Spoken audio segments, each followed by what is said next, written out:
ఇందులో నుంచి జంప్ చేయాలన్నమాట బ్రిడ్జికి. సో జంప్ చేసిన తర్వాత అలా తిన్నగిన పోయి అది ఉంది కదా, ఇందులో అయితే వచ్చేయాలన్నమాట మనం. సో ఇందులో నుండి ఇక్కడ దూకాలన్నమాట. దూకేసిన తర్వాత సో మెల్లమెల్లగా అయితే మనము ఏదో కలిపి రావాలన్నమాట.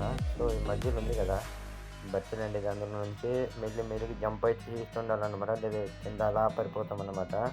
సో జంప్ చేసిన తర్వాత ఆపకూడదు అన్నమాట. మీరు జంప్ బటన్ అయితే అలాగా క్లిక్ చేస్తూనే ఉండాలన్నమాట. సో చేసిన తర్వాత అలా మెల్లిగా అయితే పైన ఎక్కిపోతాం. అలా ఫైనల్ అయితే పైన ఎక్కేస్తాం అన్నమాట. సో ఇందులో నుంచి రింగ్ చేసుకోవచ్చు ఈజీగా. అయితే గ్రాండ్ మాస్టర్ కూడా వెళ్ళిపోవచ్చు ఇలా యూనిట్ కనుక వస్తే. సో స్ట్రిక్ అయితే ఎలా అనిపించిందో కామెంట్ అయితే చేయండి అనమాట. సో ఇక్కడ ఉన్నారనే వాళ్ళు కూడా మీకు కనిపెట్టలేరు అనమాట. వారు రావాలనుకున్న ఈజీగా అయితే కుట్టేయచ్చు అనమాట.